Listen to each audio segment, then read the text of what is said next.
nouveaux outils pour l'environnement.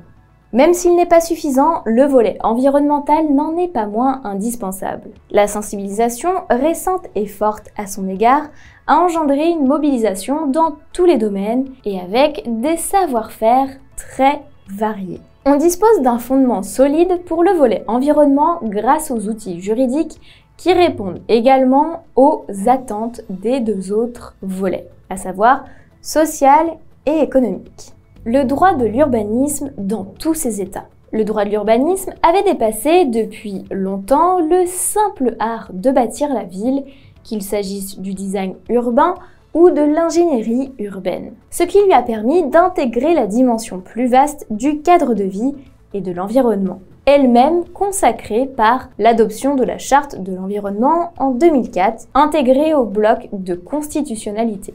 Déjà, le droit de l'urbanisme avait élargi son champ d'application au point de régir autant les espaces urbains que les espaces agricoles, naturels et forestiers. Cela veille à la préservation des ressources et milieux naturels, la prévention des risques et des nuisances de toute nature et déjà la santé. On cherche désormais le sens du terme code de l'urbanisme, puisqu'il est déjà bien plus, même s'il rapporte toujours pour l'essentiel à l'utilisation des sols. À partir de la loi dite SRU du 13 décembre 2000, le droit de l'urbanisme a intégré formellement la dimension globale du développement durable issu du sommet de Rio de 1992, appelant à combiner le développement économique, la cohésion sociale, la protection et la mise en valeur de l'environnement. À l'orée de ces changements, il y a l'édification de nouveaux principes juridiques et l'enrichissement des moyens réglementaires et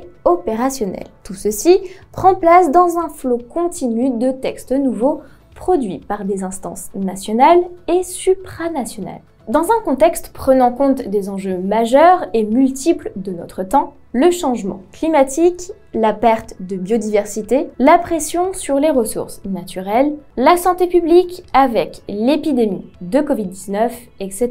Les lois dites Grenelle de l'environnement de 2009 et 2010 sont emblématiques de ces évolutions et de l'enrichissement du droit de l'urbanisme. Elles intègrent d'ailleurs en plus de nouvelles problématiques telles que les questions d'énergie, climat, de biodiversité avec les trames vertes et bleues, mais également les communications électroniques. Ces lois indiquent aussi leur dépassement et le besoin constant de revisiter en même temps des thèmes classiques par des lois nouvelles.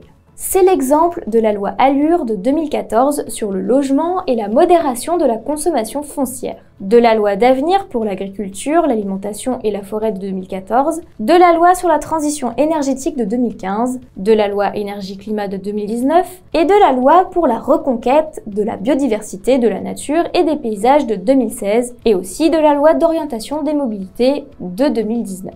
Ces lois mettent aussi en exergue le phénomène d'accumulation et de complexification à l'œuvre, avec notamment une approche très cloisonnée par thème et domaine juridique, au risque notamment d'un manque de vision globale, de confusion, voire de contradiction. À l'heure actuelle, fixer une connaissance juridique dans ce champ très disputé du droit de l'urbanisme, dans lequel se confrontent des enjeux et intérêts multiples, est de plus en plus compliqué. Ce qui est normal, puisque les évolutions sont fréquentes, rapides et profondes.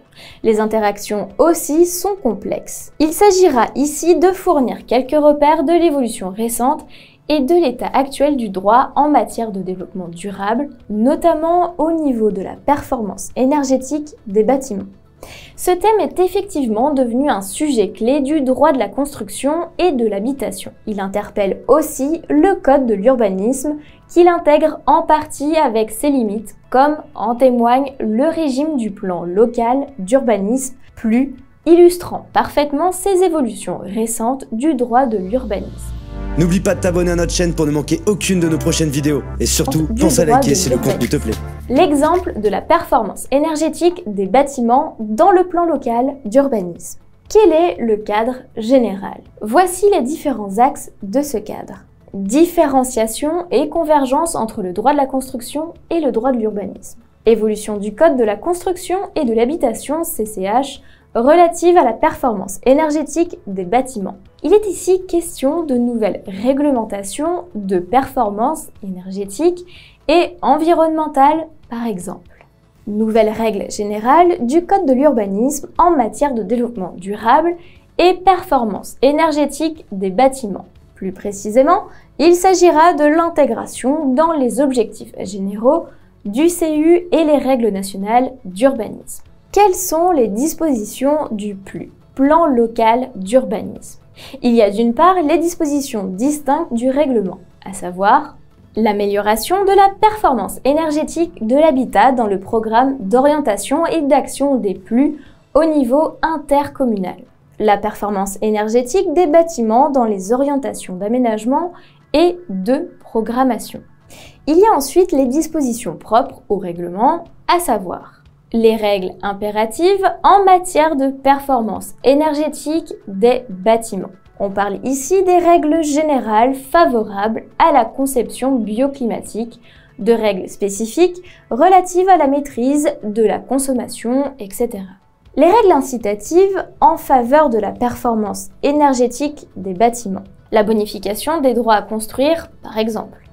Il y a également un travail à faire sur les îlots de chaleur avec quelques mesures très simples, à savoir adopter une majorité de sols perméables et des matériaux clairs en ville. Ne pas hésiter à fortement végétaliser les espaces publics et les plus structurants avec l'emploi de l'arbre et de l'eau comme élément de climatisation. C'est également une bonne idée de hiérarchiser les trames vertes et bleues ainsi que de les panacher avec les axes de circulation urbains nécessaires. En la matière, l'image des super manzanas, super îlots de Barcelone et de Vitoria-Gasteiz est assez révélateur. Cette démarche permet de drainer l'espace urbain tout en lui conservant ses capacités de rencontre et de séjour. Il est ici question de combiner et d'équilibrer les différentes pratiques de la ville.